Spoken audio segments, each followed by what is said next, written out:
we are ready. Yeah. So today's verse is Srimad Bhagavatam, second canto, first chapter, and verse number 28. Is it okay, Maharaj, if I share the screen now? Yeah. Thank you.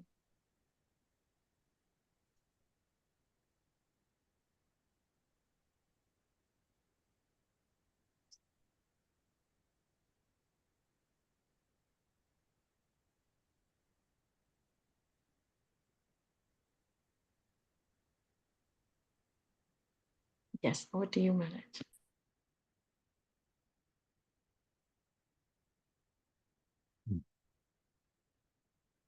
Om Namo Bhagavate Vasudevaya. Om Namo Bhagavate Vasudevaya. Om Namo Bhagavate Vasudevaya. Can you hear me clearly? Yes, it's quite clear, Maharaj. Thank you. Good. Okay, we're trying some new audio equipment here, so we're just testing it out. Okay. Guru Stalam Jyotir Anikam Asya Grivam Maharvandanam Vaijanosha Tapovaratim Vidur Aripumsa Satyam Tu Sirsani Sarasya Sirsanaha. The chest of the original personality of Godhead, of the gigantic form of the luminary system. His neck is Mahaloka planets, his mouth is the Janat planets, his forehead is the Tapas planets, the topmost planet known as the head who has 1,000. I did this verse already.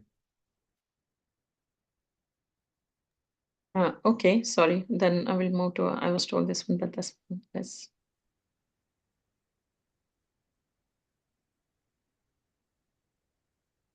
Indrado bhavam mahur usraha karnodishya strutam amusya sabda na satya drasrum paramasya nase grano swagando mukam agnir idaha. His arms are the demigods headed by Indra.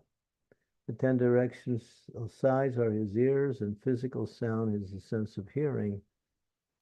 His nostrils are the two Aswini Kumars, and material fragrance is his sense of smell. His mouth is the blazing fire. Purport. This description of the gigantoform of the personality of Godhead made in the 11th chapter of Bhagavad Gita is further explained here in the Srimad Bhagavatam. The description in Bhagavad Gita 11:30 runs as follows. O Vishnu, I see you are devouring all people in your blazing mouths and covering all the universe by your immeasurable rays. Scorching the worlds, you are manifest. In this way, Srimad Bhagavatam is the postgraduate study for the student of the Bhagavad Gita. Both of them are the science of Krishna, the absolute truth, and so they are interdependent. Conception of Arata Purusha, or the gigantic form of the Supreme Lord, is said to include all the dominating demigods as well as the dominated living beings. Even the minutest part of a living being is controlled by the empowered agency of the Lord. Since the demigods are included in the gigantic form of the Lord, worship of the Lord, whether in his gigantic material conception or his eternal transcendental form as Lord, it also appeases the demigods and all other parts and parcels, as much as watering the root of a tree distributes energy to all of the tree's other parts. Consequently, for a materialist also, worshipping the gigantic universal form of the Lord leads one to the right path. One need not risk being misled by approaching many demigods for fulfillment of different desires. The real entity is the Lord himself, and all others are imaginary, for everything is included in him only. Umagyantimirandasya Ganajana Salakaya Chaksun Militam Yena Tasmai Sri Gurave Namaha Maum Vishnu Padaya Krishna Prasthaya Bhutale Srimakti Bhakti Vedanta Swami Iti Namine Namaste Saraswati Deve Gaudavani Pacharine Nirvasesa Sunyavadi Pastyatya De Satarne Shri Krishna Chaitanya Prabhu Nityananda Sri Advaita Gadadhar Sivasati Gaur Bhaktivinoda Vanchakalpatarubhascha Kripa Sindhu Paeva Cha Patitanam Pavanebhyo Vaishnavebhyo Namaho Namaha Jai Shri Krishna Chaitanya Prabhu Nityananda Sri Advaita Gadadhar Sivasati Gaur Bhaktivinoda Hare Krishna Krishna Krishna Hare Hare Hare Rama Rama Rama Hare Hare. So continuation of the same thing, the description of the different parts of the universal form, which we are known as simply the imaginary form of the Lord, imprinted upon the universal structure. And so this is for the people who have very little knowledge of God, and they're on the very basic principles. It helps them understand that ultimately everything is the Lord, and everything can be understood to be connected to the Lord. And by bringing in this imaginary form here, then they get an understanding of God as being the universal power, or none different than the universal power. It's the beginning. Here Prabhupada mentions Bhagavad Gita in relationship to Bhagavatam.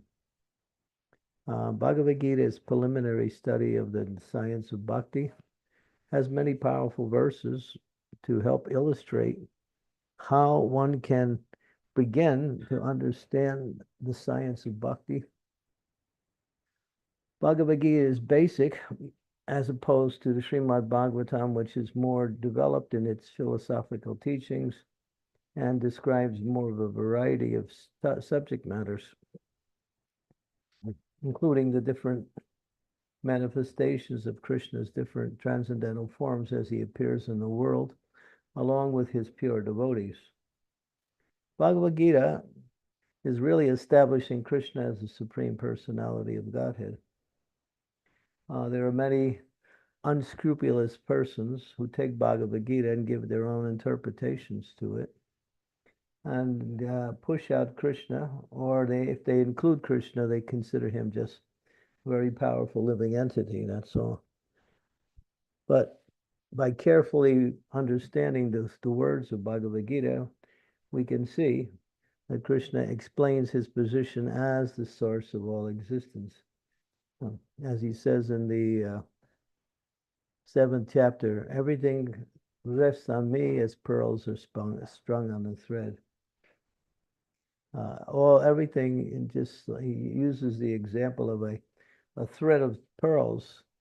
So the pearls are strung on the thread. The pearls are not independently existing. When they are strung on the thread, they are in a nice row and they look very organized. So in the same way, everything is situated on God. He says it so much. Paratananya kinchit asti dhananjaya. Mayi savi vido proktam mukti. Can't remember the last line. But he's very consistently describing himself as the supreme source of existence throughout the Bhagavad Gita. But people don't want to worship Krishna, or want to put Krishna in another bag, or want to make some profit by taking the words of Bhagavad Gita and making their own interpretations and reselling it as a new idea that Bhagavad Gita means. And so these people are just avaricious, and they're also quite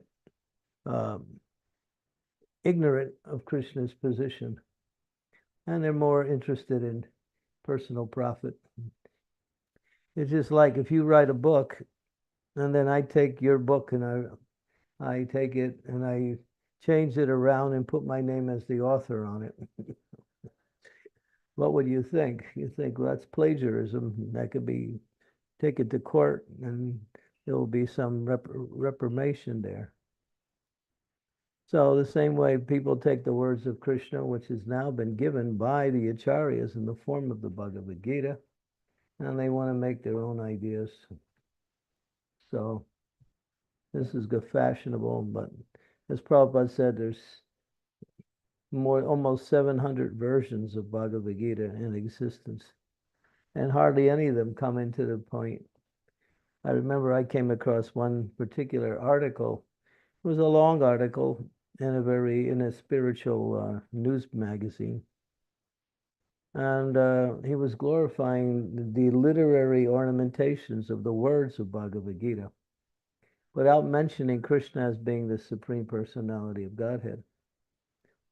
And so I actually found the author and challenged him and asked him, well, it's understood that Krishna says over and over he's the speaker of Bhagavad Gita, but this man, he wasn't interested in hearing my criticism of his somewhat nice article, but from a literary point of view, a very flowery description of the words of Bhagavad Gita, but no mention of the author of Bhagavad Gita. So there's so many people like that. And it goes on. There's always a new edition of Bhagavad Gita coming out every few months. Because you take something popular and then you connect your name to it, you also become popular by saying, oh, we have a new way to understand this Gita. Please listen. And so these people, they have no shame, and they're actually criminals, taking the words of God and changing it around and making their own interpretations. They elevate karma and gyan to the same level as bhakti. And where Bhagavad Gita explains karma and gyan, but it illustrates and shows the superiority that bhakti is the foundation by which karma and gyan function. Karma and gyan only are completely useless in terms of giving any kind of benefit to the living entity unless they're connected with bhakti. Otherwise, they're still on the material platform.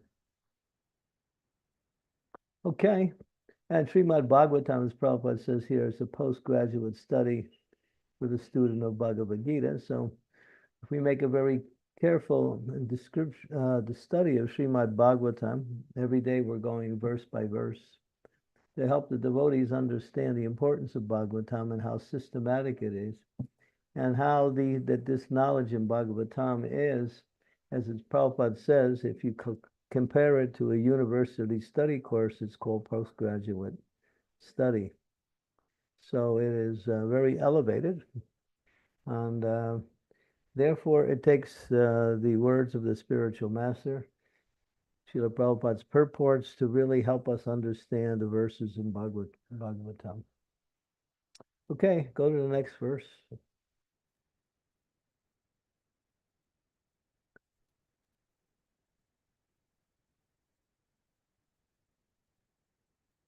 Dyar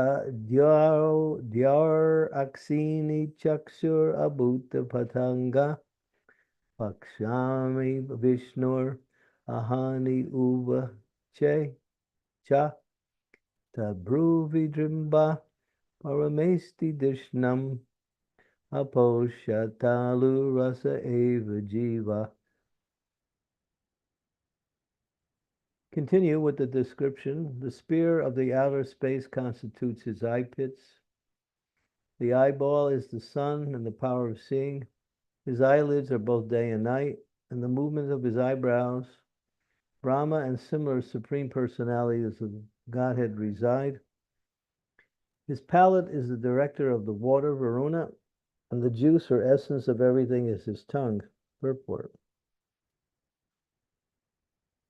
To common sense, the description in this verse appears to be somewhat contradictory because sometimes the sun has been described as the eyeball and sometimes as the outer space sphere.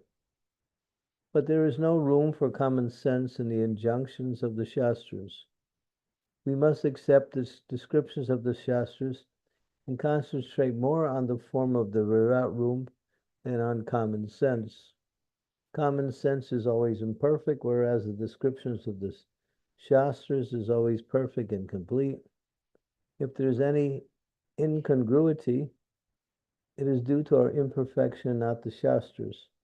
This is the method for approaching Vedic wisdom. Yeah, so the Vedics are quite vast and quite detailed in giving knowledge from all angles of vision. And they also explain the same points in a different way depending on the audience that it's directing its explanations towards. So, therefore, to understand Shastra, we have to really accept Guru, because Guru can understand, give us a Shastra and explain it according to how it is meant to be explained. If we see the contradiction, just like Srila Prabhupada has made many statements that appear to be contradictory, but it's only apparent in that way. They're not contradictory because they actually apply to different people in different circumstances, different countries. So when one is giving a talk, they don't get into the details of the statements they make. They make the statements, and then if there's any uh, need for clarity, people ask questions based on what they hear or what they understand. So in that same way, the Vedic wisdom is perfect, but it is not simply like material knowledge. For material knowledge, it's either right or wrong. Just like we say that Krishna's place in Mathura is perfect, Krishna in Dwarka is more perfect, and Krishna in Vrindavan is most perfect. Sometimes we use the word sweet, sweeter, and sweetest. So there are different gradations of the same explanation according, and therefore one needs to hear from Guru in order not to get confused. Even today, Srila Prabhupada has been criticized for his certain statements that he's made, but the people who are finding criticism don't understand that he's speaking to certain audiences, and sometimes he's giving a material definition of a situation rather than a spiritual. And it's not the business, or usually it's not the focus of the speaker to get into all of the details while he speaks, because he will never be able to speak anything. He may give some details, but if it gets too complicated with details, then the whole lecture gets bogged down rather than people learning the actual theme that is being discussed. So that's simply a technique for speaking. That's all. And sometimes things apply in a preaching way, but when it comes to the practice, that same thing does not apply. Jiva Goswami also made statements that were criticized by others, but then that was due to a certain situation that was arising in the world. In order to destroy some ignorance, we say something about what they're saying in the opposite way, so people will not adhere to the wrong ideas given. Just like if you explain something perfect in an imperfect way, then they'll get an imperfect understanding. So taking the perfection and changing it to without changing the meaning, but changing the wordings in a way that will give people a broader understanding of what it actually means, although it is not mentioned in the Shastras. And this is the business of the Acharyas, is to take the knowledge and present it in different ways according to time, place, and circumstance for practical application of devotional service and for the preaching element in order to propagate philosophical principles according to time, place, and circumstance. So it's not so easy to understand spiritual knowledge. It's not like reading a news report.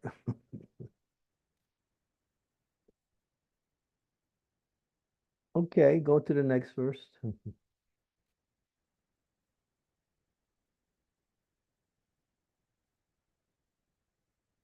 Chandam syanantasya siro grananti damstradyam sneha kaladwijani asojano mada karichamayam duranta sargo yara pangamoksha.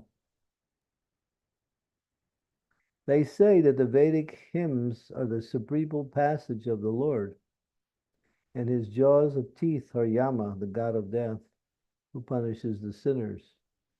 The art of affection is his set of teeth, and the most alluring illusionary material energy is his smile. This great ocean of material creation is but the casting of his glance over us. Purport.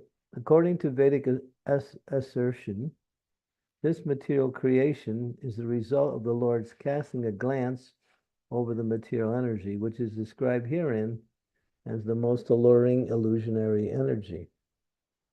The conditioned souls who are lured by such materialism should know that the material temporary creation is simply an imitation of the reality, and that those who are captivated by such alluring glances of the Lord are put under the direction of the controller of sinners called Yamaraj.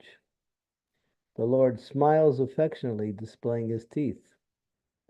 The intelligent person who can grasp these truths about the Lord becomes a soul fully surrendered unto him.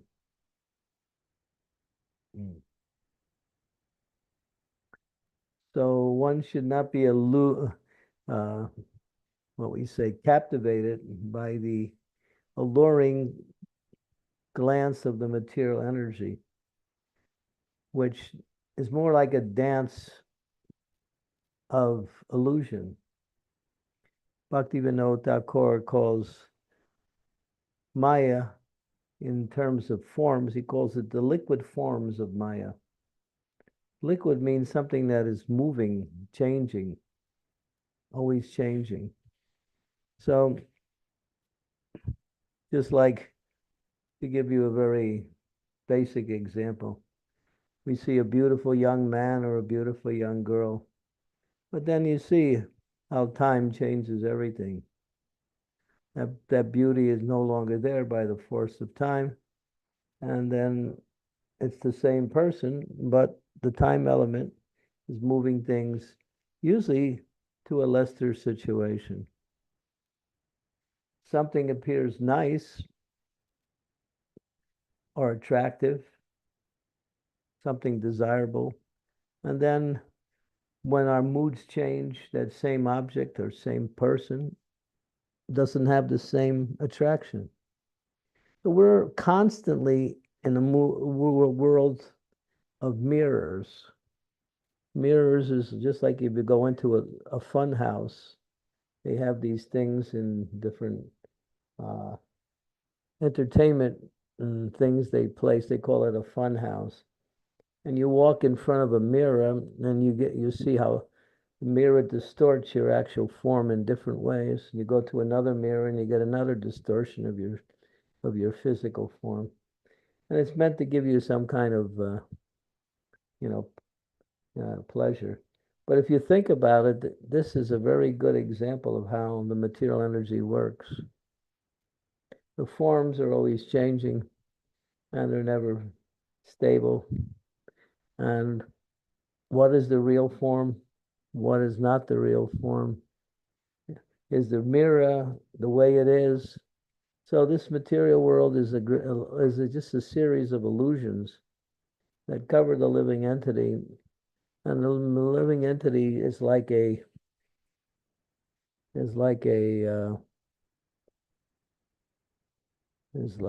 an animal who's running after a mirage. And there's nothing in the desert in terms of water, But the animal is so thirsty that he sees or she sees a mirage in the desert, runs after it, but all it is more hot burning sand. So this is material world. Just like look at the wall in front of you. If you're nearby a wall, you see all that wall is maybe solid.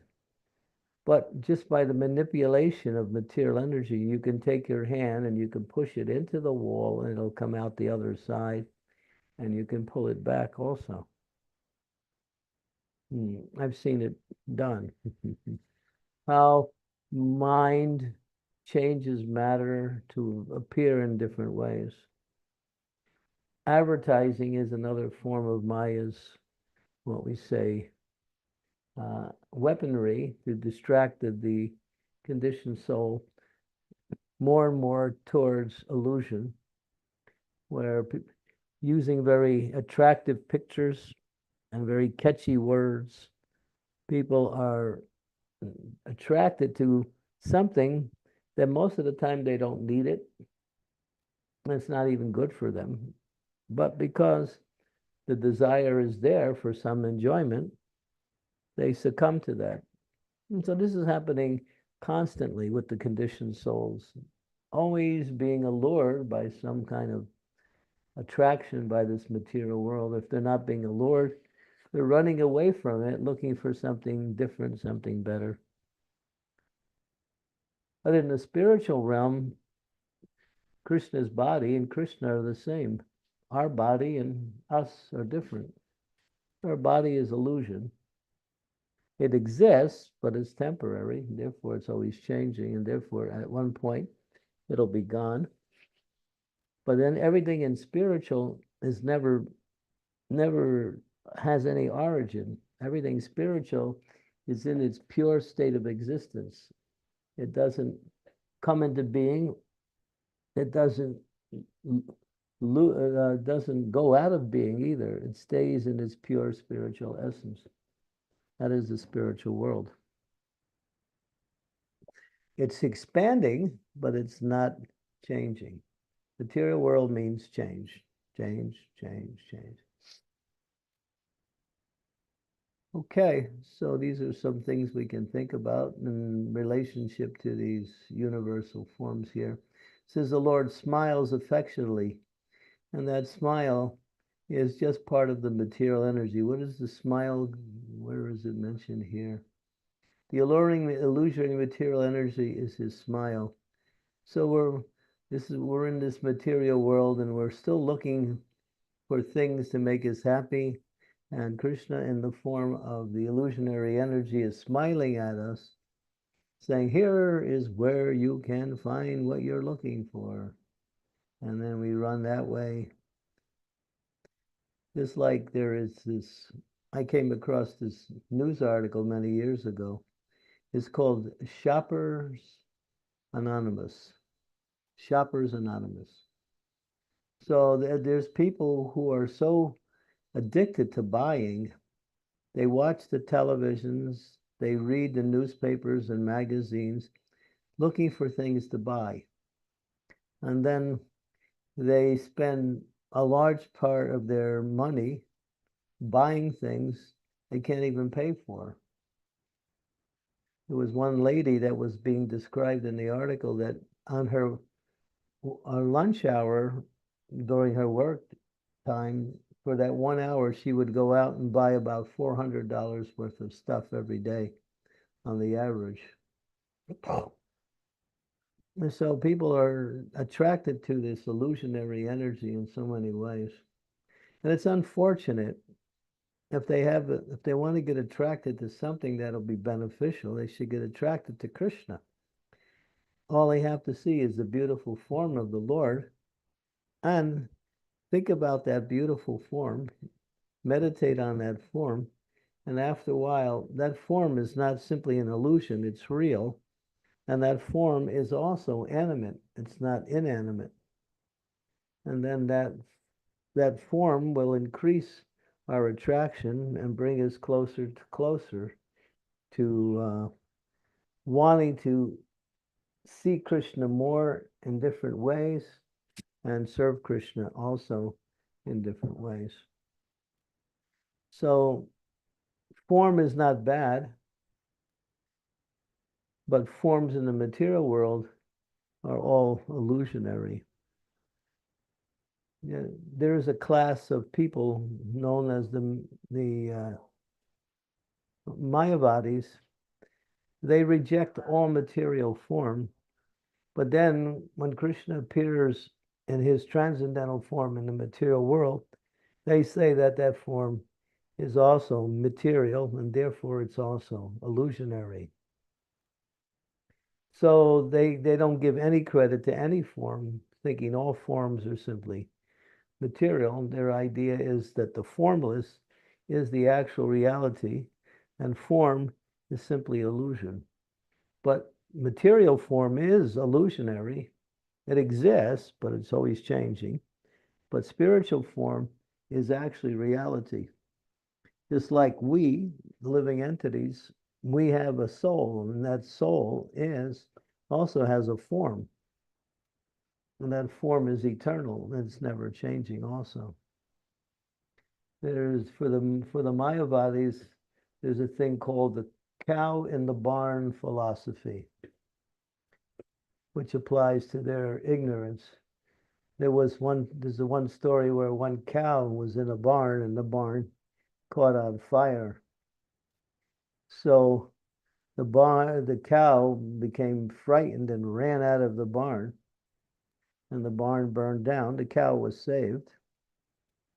So that cow, every time it would see fire, anything red, it would become fear. It would become fearful.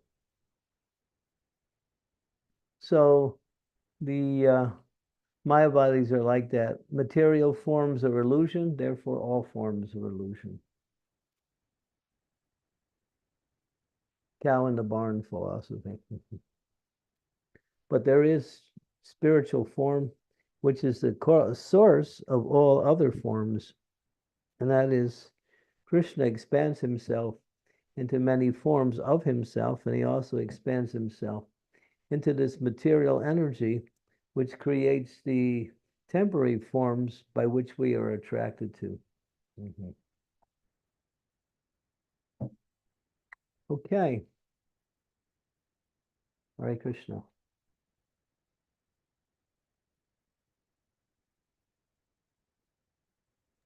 $15 minutes. Hare Krishna Maharaj, thank you so much. We have covered 3 verses. The first verse Satyabhama, you're on mute. Am I on mute? Oops. We can hear you.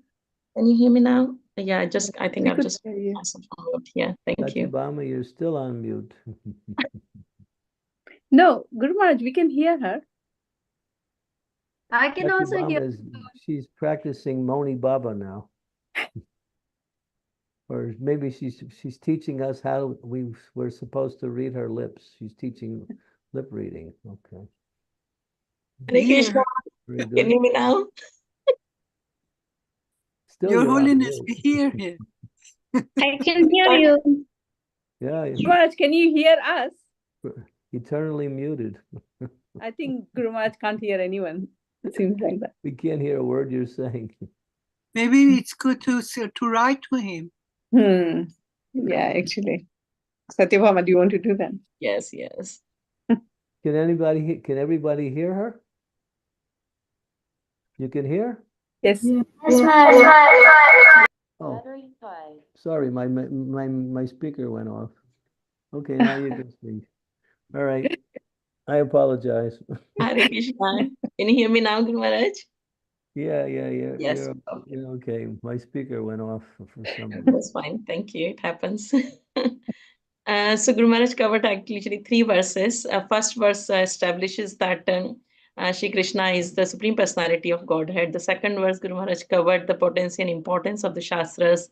And in the third verse, that how we all as conditional souls are allured by the material energy. But however, I was confused about how the Lord's smile can be alluring. But that is my question for later on. If you have any questions, comments, please unmute yourself and ask, or you can type it in the chat and I'll read it for you. And it'll be nice to have your cameras on, please, if you can. Thank you. Hare Krishna. Yeah. Any questions? Okay, yes, please, Shridevi Mataji, please go ahead. Thank you, Satyabhama. Dear Guru Maharaj, please accept my humble obeisances. All glories to Prabhupada. So I have a question about the spiritual world, which is actual our home. 3/4 is the spiritual world and 1/4 is the material world. Now, in the spiritual world, Guru Maharaj, you said that nothing changes, unlike the material world where things are constantly changing. But if things are not changing,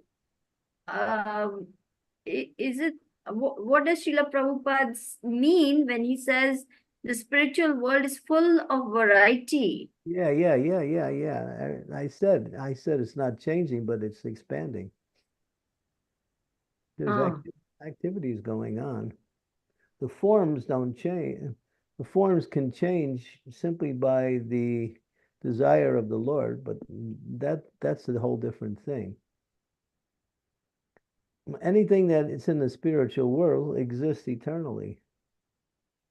That's what we mean by no change.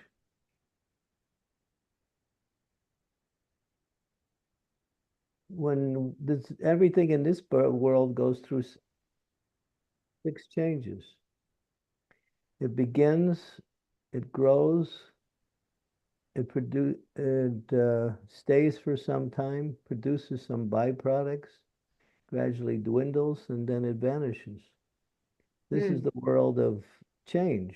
But in the spiritual world, nothing is born, nothing dies. But activities are there.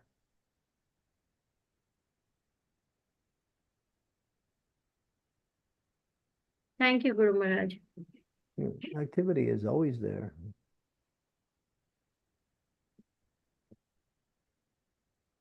Thanks, Mataji. Any other questions? So while we're waiting for other questions, Guru Maharaj, I want to ask, Srila Prabhupada specifically mentioned that if we are captivated by the Lord's alluring smile, then we are put in the direction of, of Yamraj. So how that can happen? Because we all, we all look at Krishna's smile and we all you misunderstood. He's talking about the smile of the material energy. Okay. Which is also Krishna's smile in the form of the universal form. Okay. Not his personal, he's not talking about Krishna's personal form. He's talking about the universal form, which is an illusionary form. So the form which Krishna has shown to Arjuna, and was that not a actual form? Was that different than Krishna? Like it is definitely different than Krishna's personal form. He showed many forms in the universal form. Okay. He showed the variety of the material energy in all of its different manifestations. And ultimately, everything is actually coming from him and represents him in the material sense. In the previous chapter, he also says, he gives representations of himself, of the, what does he say? Of the warriors, I'm Skanda. Of chants, I am Japa. Of elephants, he describes the name of an elephant. He connects himself with the material energy, and just to show that the best of the material energy is also an indication of him. But don't get allured by that. Maya is also him. So does that mean, Guru Maharaj, that form is temporary because everything else in the material world is temporary? Yeah. So okay. But Krishna is not temporary. Yes.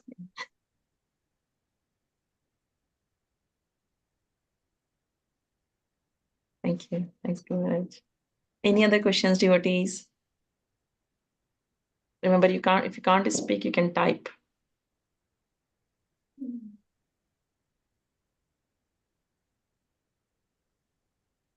So I was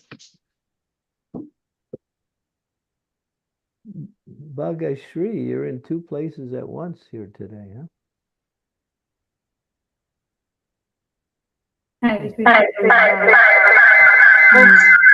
there is so much echo.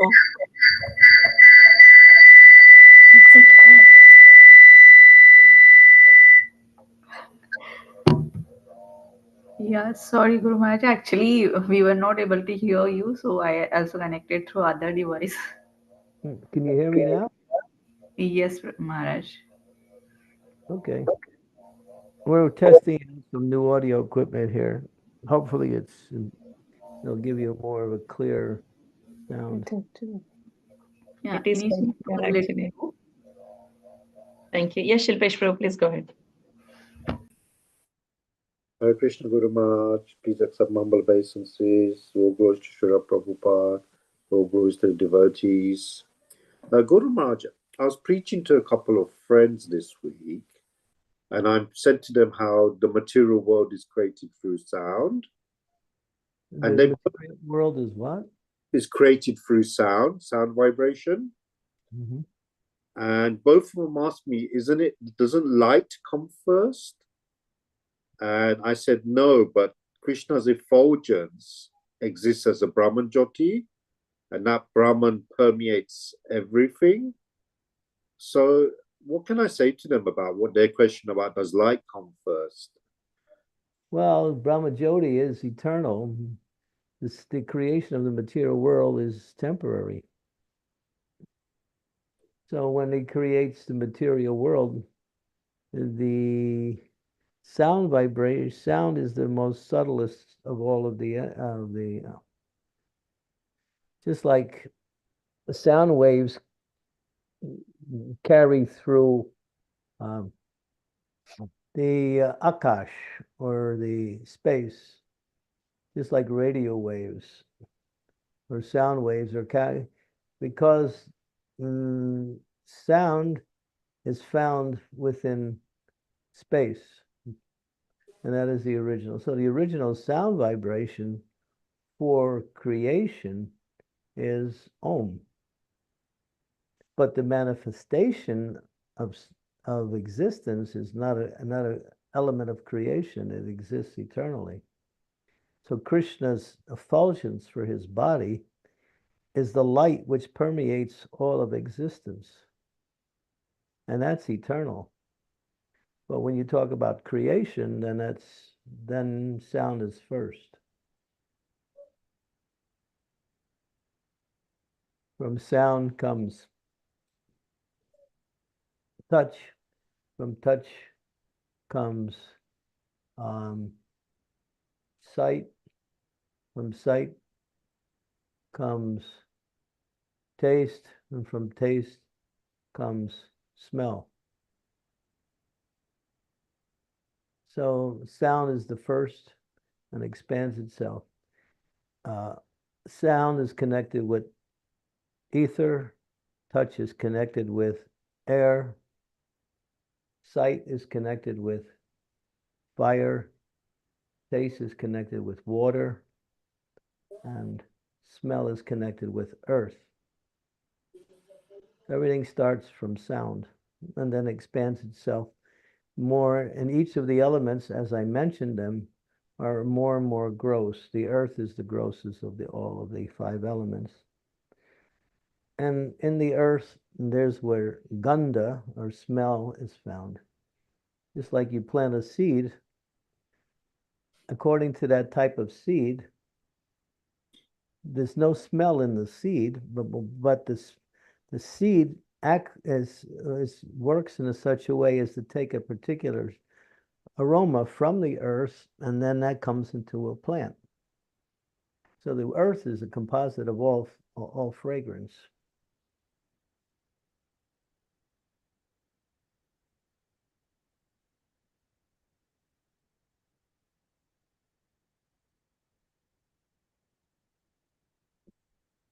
Thank you, Guru Maharaj.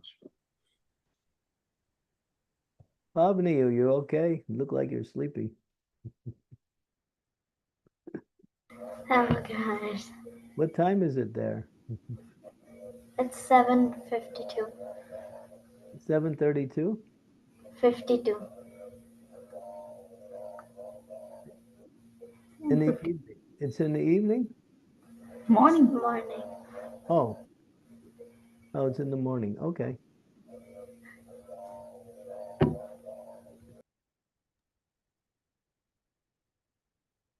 Oh, it's 10 minutes to 7, right? 8, 10 minutes to 8. 10 minutes to 8. Okay.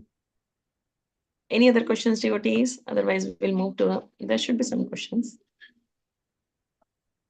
So you follow that sequence that I mentioned, Shilpesh? Yes, it's quite deep. It's quite difficult to understand. If you want to get a more extensive explanation, read the 26th chapter of the 3rd canto. Very scientific explanation of the unfolding of the creation. 326, 3rd canto 26. It's very fascinating. Anybody who likes anything scientific, it's really, really interesting. This morning's class at the manor, the Prabhu gave a class. He was talking a lot about the same stuff about quantum physics and what Prabhupada has written, and it's quite scientific. It's quite scientific as well. Yeah, I'll give you an experience. I'll give you an example. Satyabhama, go to 3rd canto, 26th chapter, verse number 34. Sure, Guru Maharaj. This is just an example of the scientific, how Bhagavatam deals with everything, even modern science. 3:26:34.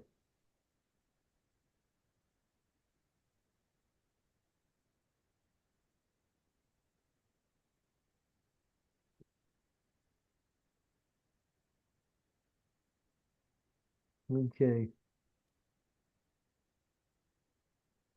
Here, the activities of the characters of the ethereal element can be observed as a combination of room for the external and internal existence of the living entities, namely the field of activities of the vital air, the senses, and the mind. And Prabhupada says, if you go down the page a little bit, he says, this verse is the potential basis of great scientific research work, for it explains how subtle forms are generated from the ethereal element, what their characteristics and actions are, and how the tangible elements, namely earth, water, fire, and air, water, fire, and earth, are manifested from the subtle form. Mental activities or psychological actions of thinking are also the activities of the platform of the ethereal existence. The statements in the Bhagavad Gita that the mental situation at the time of death is the basis of the next birth is also corroborated in this verse.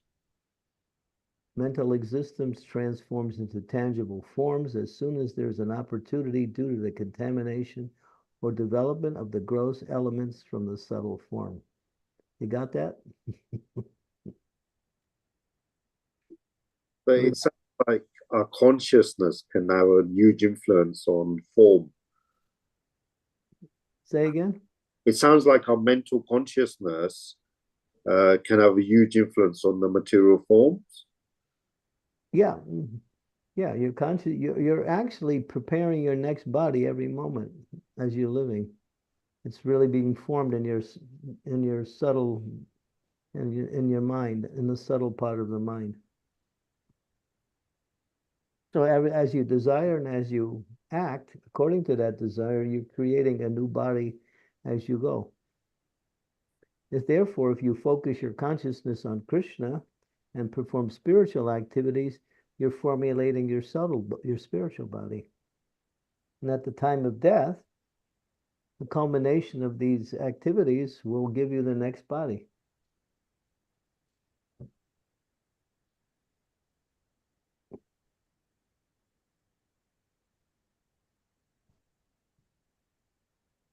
Thank you, Maharaj. That's really good. Prabhupada says this verse is the basis of further scientific research.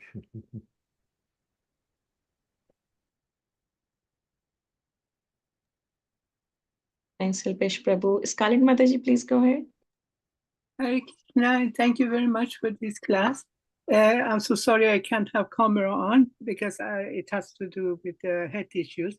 My question is, I have understood in many classes and even in reading from Prabhupada's that devotees are very dear to Lord Krishna. And in the same time, I also learned that all the demigods are pure devotee to Lord Krishna. No, that's not true. The demigods are not pure devotees. They're highly... So they are not... No. There may be some, but as is described in the scriptures, they're called sakama bhaktas. There is akama bhakta and sakama. Kama means desire. Akama means no desire. Sakama means with desire. They desire to be demigods. That means they desire to have a powerful position and serve the Lord in that powerful position. So they still have this attachment to being a demigod. And that's a material desire. That's why... Thank you. Yeah. So, yeah, Prabhupada describes that very clearly, especially in the 6th canto with the pastime of Vritrasura and Indra.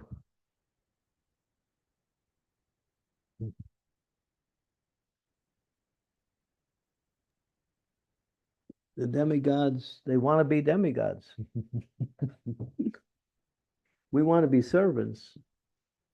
That is Lord Chaitanya. Gopi Bhatter Padakamalayur, Dasa Dasa Anudas. I want to be a servant. I don't care about any position. I don't care about any identification. Just let me become your servant.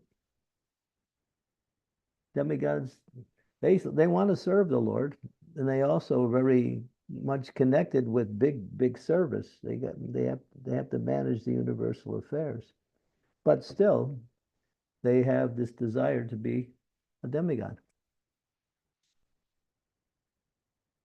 So if you want some position of control, a big position, then people aspire to become demigods.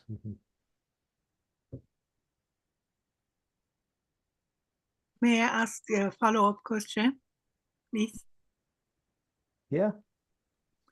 I also read, I believe it was Krishna book, where Prabhupada says the devotee, the pure devotee who serve very well, they are demigod. They are considered to be demigod.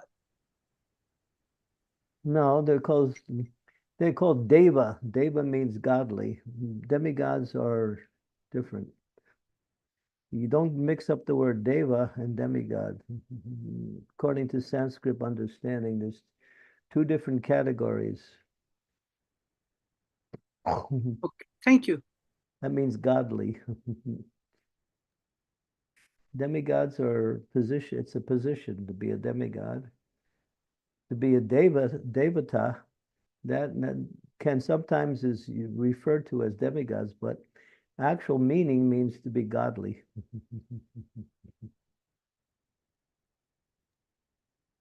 Thank you. Thanks, Maharaj. I hope that answers Thank your you very question. much. Yeah. Yes, So, Amritanama Mataji, please come. Hare Krishna, please accept my humble obeisances. All glories to Srila Prabhupada.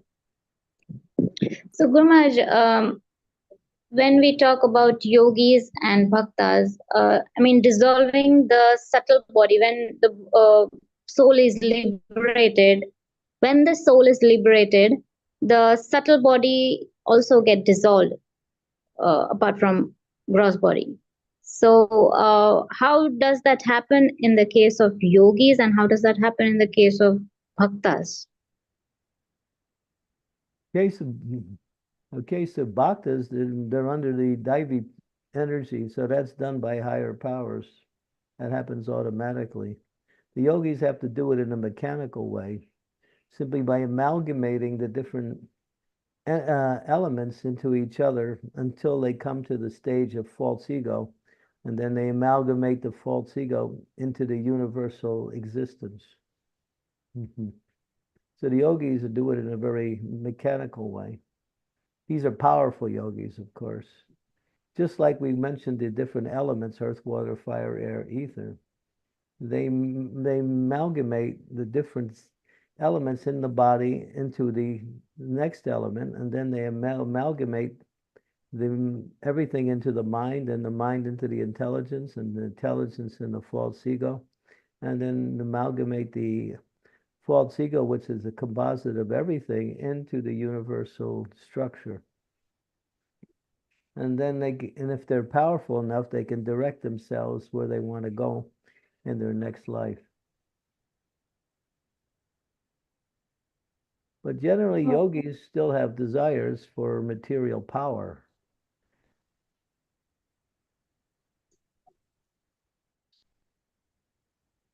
But that yogic science is pretty much not so easily to perform in Kali Yuga, but there are yogis, powerful yogis who can do that. But that's not our program. We just depend on Krishna. When we serve the Lord and we leave our body, then Krishna sends his representatives to take the soul back to the spiritual world. They're the Vishnu Dutas, or everything happens by the spiritual energy, not the yogis are doing it through the material energy.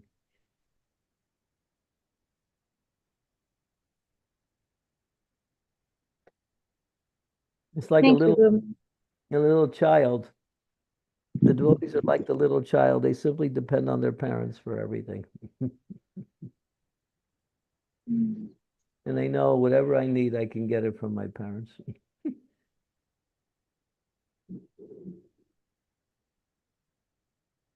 Yes, Guru Maharaj. So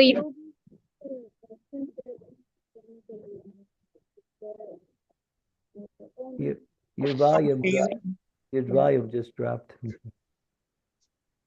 Hare Krishna. Yes, I can hear you. So yogis still do it mechanically with the help of material energy. So that is still imperfect, and that can go wrong. Yeah, unless they have to be really accomplished yogis. They can wind up in a place where they don't want to be.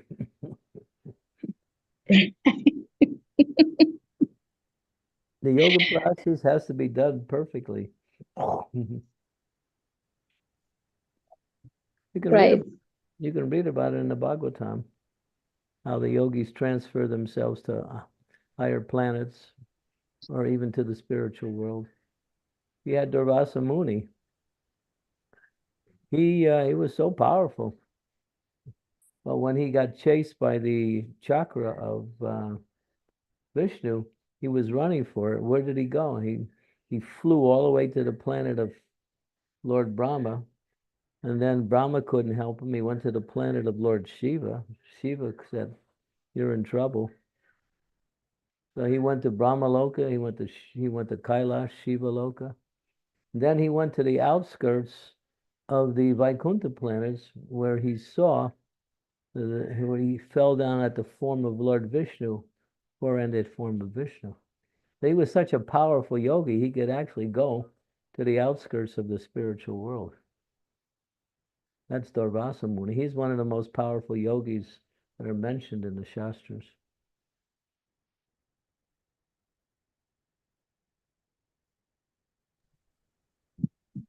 If you know how to, yogic powers means how to manipulate the material energy. That's all. Right. If anybody there on the line want to learn how to fly, you can fly without any planes, without anything. There's a science you can learn on it. So yoga science teaches you how you can just fly up in the air and just go everywhere you want to. You might crash into a building, or you might get hit by a a drone that's flying on the same level. But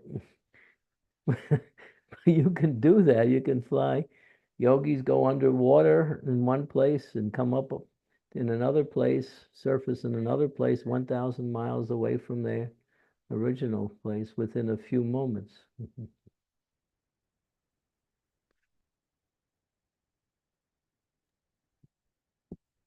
We even were doing this in New Vrindavan. Devotees were walking on red hot burning coals and their feet were not getting burned.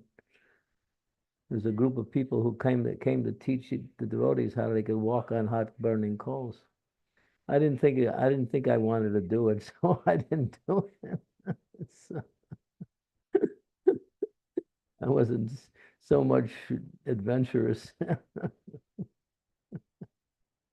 So yeah, mind over matter. I mentioned you could put your hand through the wall if you know how to, by the power of your mind.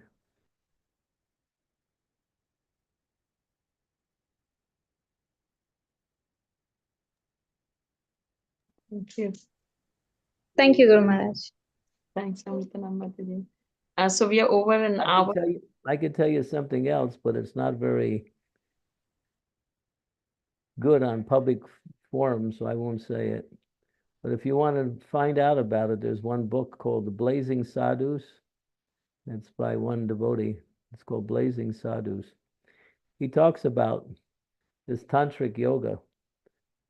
There's a whole chapter. I think, is it by Shyamsundar Prabhu? No, it's by Chutananda. Okay. There's a whole chapter, I think chapter 9, he talks about Tantra yoga. He gets into it really in detail.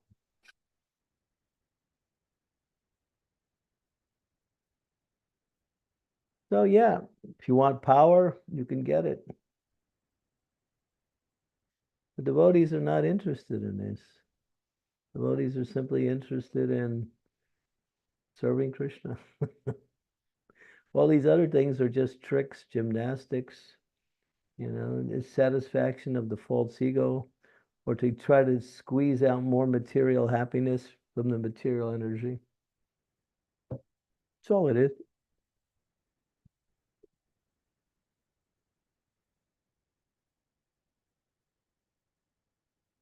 We're happy eating prasadam.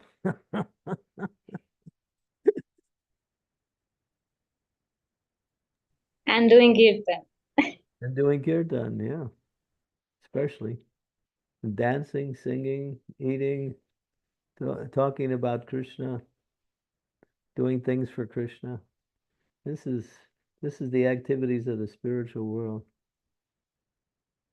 Therefore, one of the anarthas is the desire for mystic power. It's an anartha. But devotees have mystic power. We have it already, fully. But you can only use it if you actually need it. Then Krishna will give it to you when you need it. There's a story where Srila Prabhupada, there was a makeshift temple that was being structured. It was the opening of the Bury place in London. And they had these columns, big heavy columns with a big cross beam over the top. And the deities were underneath. But the columns started to shift and the cross beams started to fall. Prabhupada was in the front row. He jumped up and with one hand, he grabbed this falling beam, and the other hand, he held onto the hand of Srimati Radharani so she wouldn't get hit by the beam. And the beam was so heavy, it took 4 people to carry it. But Prabhupada showed his mystic power by simply in the form of this unbelievable strength. And then he was holding it, and then the devotees came and took it from him and took it away. That's mentioned. So yeah, I've seen devotees do very amazing things, but it's only in the line of devotional service. Don't try to do something just to test it out or to just see if you have it or not. Krishna won't give it to you. Only if it's necessary in devotional service.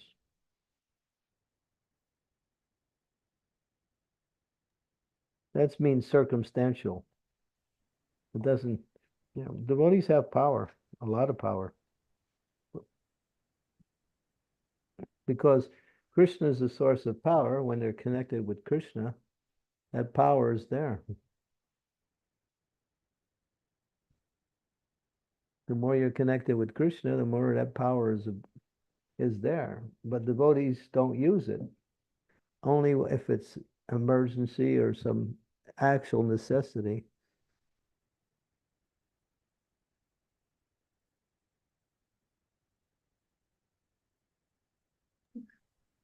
Thank We you. saw Prabhupada exhibit these powers so many times.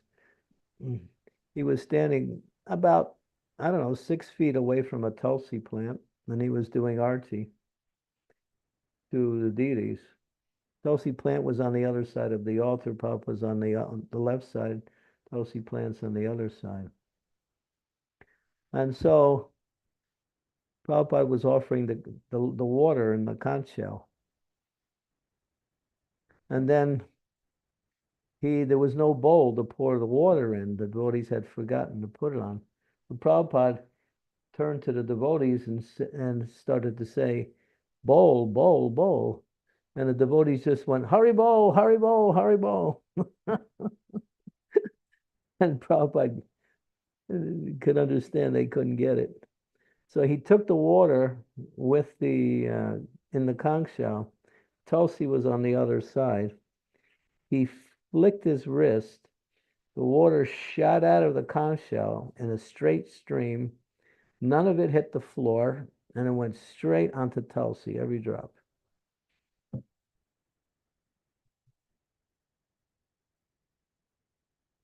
Six feet away. So yeah, pure devotee has all power if it's necessary. You also have power. To the degree you're Krishna conscious, power is available. But don't take advantage of it. Just like when we go out doing books and we speak to people, they're not even interested in the book. All of a sudden they buy it. That's power. Right? So Satyabhama, you can convince even the most adamant people who are, don't want anything. That's mystic power. That's a mercy of Srila Prabhupada, Guru Maharaj, and yours. That's all. Yeah, but that mercy comes in that form, though.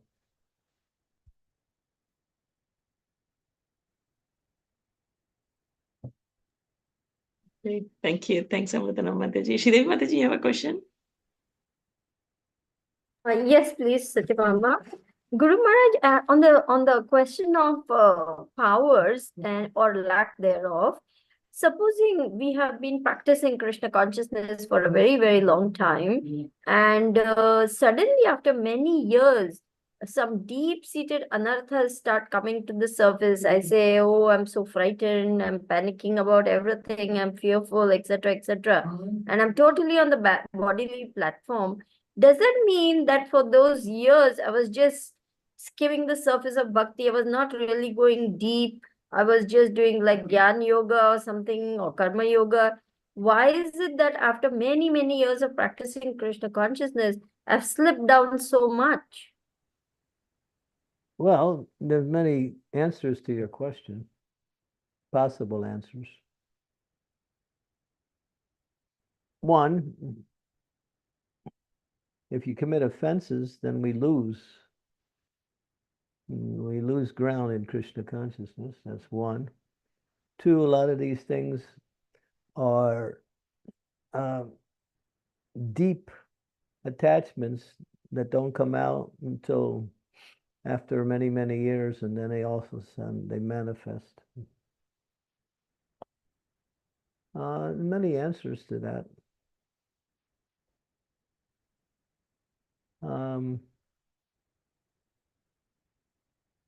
Sometimes these things happen by changing locations. When you go from a pure location to a less pure location, these less pure locations are permeated with the lower energy, the material modes and the lower energies. And these things also may arise within your consciousness.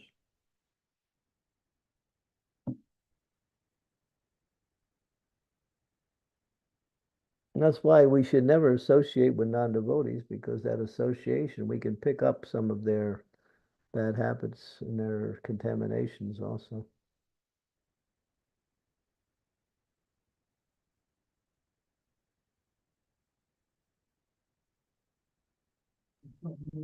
Okay, thank you, Guru Maharaj. Hare Krishna. Okay. All right. So we quit here. There is just one question from Veronica Mataji Guru Maharaj, and the last one maybe. Hare Krishna Guru Maharaj and devotees, please accept my humble obeisances. All glory Srila Prabhupada and Maharaj. Maharaj, please help me understand. I understand that I'm here because I wanted to like God. If Krishna decides that I'm ready to go back to Godhead, is it possible, being with Krishna, to desire again to come to this illusory existence? I mean to fall again. Thank you very much for everyday class. Go to Bhagavad Gita, chapter 8. Sure. Chapter 8. Verse number 15. Bhagavad Gita.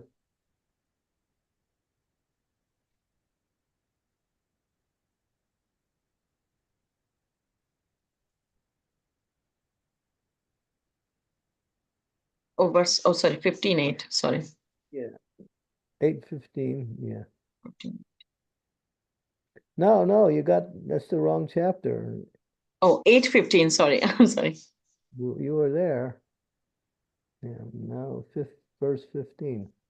Yeah. Yes. Okay. Read the verse. Yep. After attaining me, the great souls who are yogis in devotion never return to this material world, which is full of miseries, because they have attained the highest perfection. Should I read the puppet as well, Maharaj?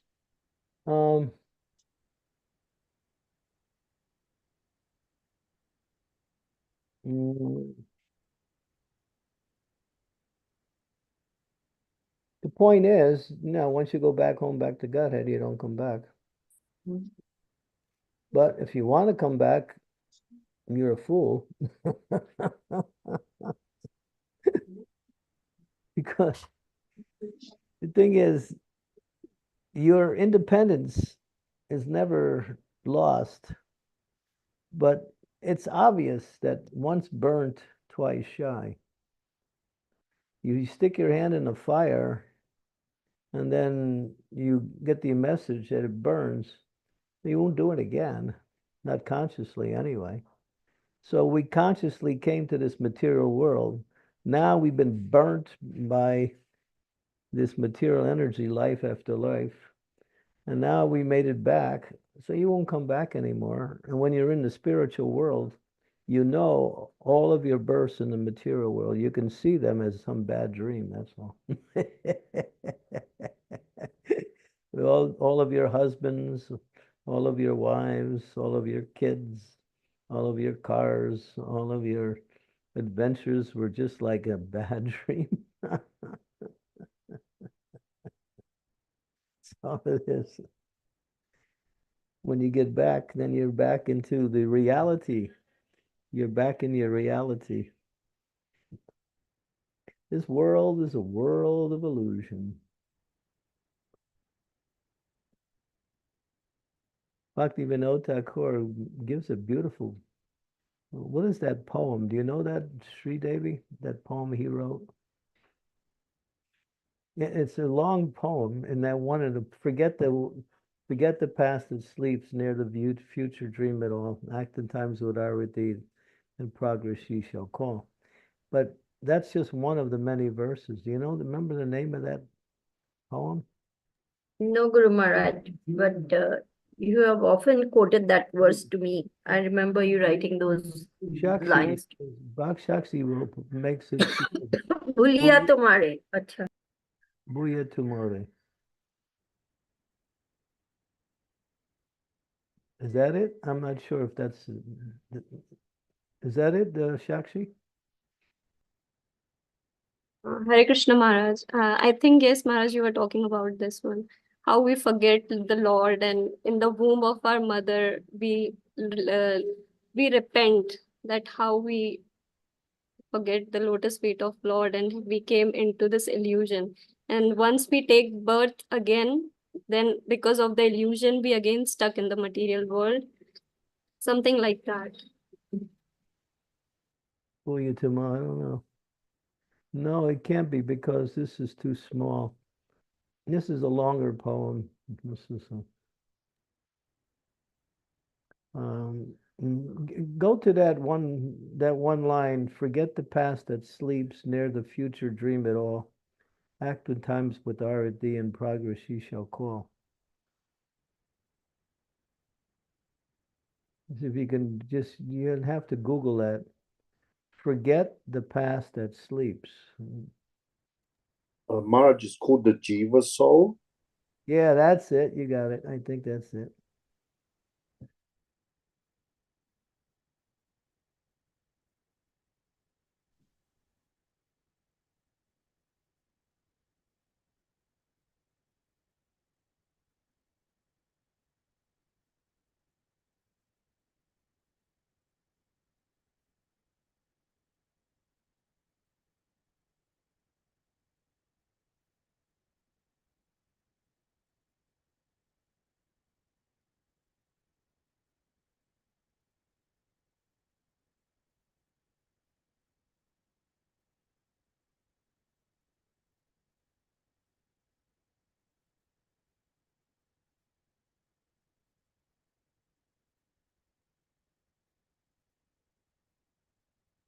Bhaktivinoda Thakur.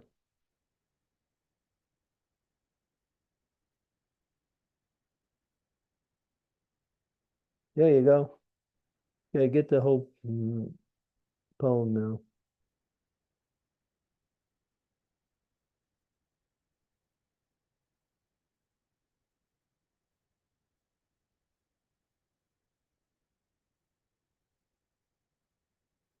Yeah, somebody read it.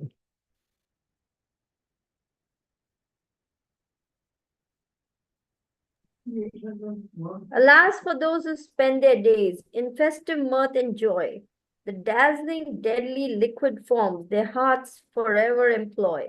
The shining bottles charm their eyes and draw their hearts' embrace. The slaves of wine can never rise from what we call disgrace. Was man intended to be a brute in work and heart? Should man, the lord of all around, from common sense depart? Man's glory is in common sense, dictating us the grace that man is made to live and love the beauteous heaven's embrace. The flesh is not our own, alas, the mortal frame a chain. The soul, confined for former wrongs, should try to rise again. Why then this childish play in that which cannot be our own, which falls within 100 years as if a rose ablown? Our life is but a rosy hue, to go ere long for naught. The soul alone would last forever, with good or evil fraught. How deep the thought of times to be, how grave the aspect looks, and wrapped in awe became, O we, when reading nature's books.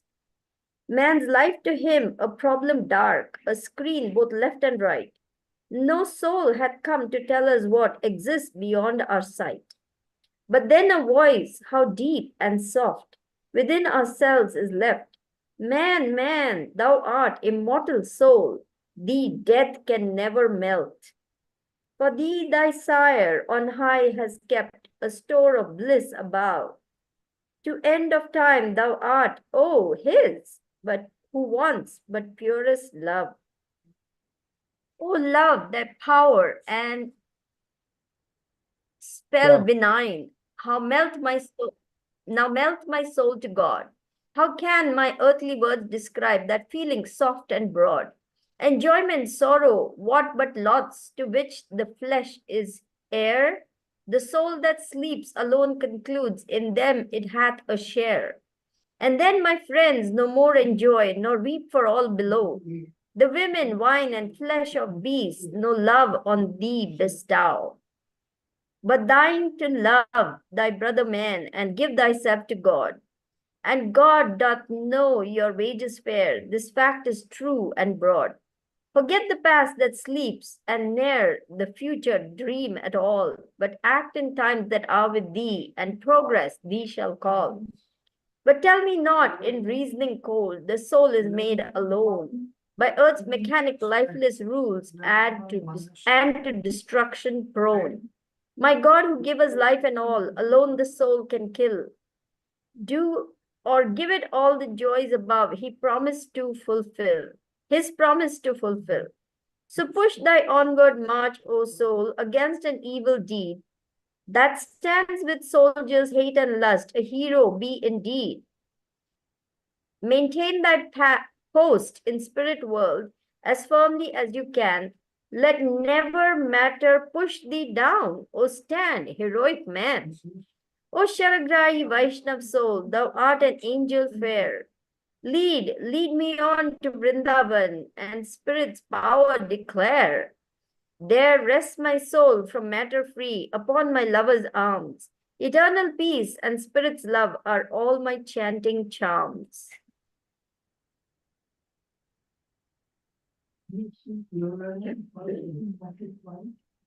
Amazing. Saragrahi Vaishnava. Yeah.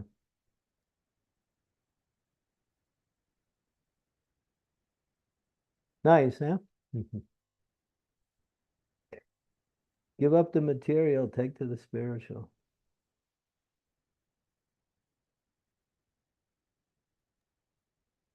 I hope that poems answer your question, Veronica Mataji, and Guru Maharaj's response as well. And it answers hundreds of questions. You like that one, Amrita? Yes, Guru Maharaj, it was nice, wonderful. I think I have to read it again. Yeah. Yeah, I think we all do. Yeah, so once you get back there, the dream, the bad dream is over. Can't wait, Guru Maharaj, can't wait. In the meantime, just serve the Lord and try to develop your love for Krishna through serving. Hear about him, chant about him, speak to others about him. Find ways to remember him always. Keep your mind always on the lotus feet of the Lord in devotional service. Don't deviate for a second.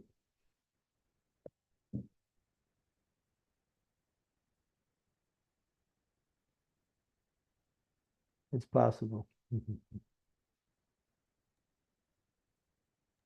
Perfect. So Not we only don't possible, it's the goal. Okay. We will conclude here. Thank you, Guru Maharaj. Hare Krishna. Prabhupada ki jai. Guru Maharaj. Maharaj. Krishna. There was Krishna, Thank you, Guru. Guru Maharaj. Hare Krishna. Thank you, Guru Maharaj. Hare Krishna. Yeah,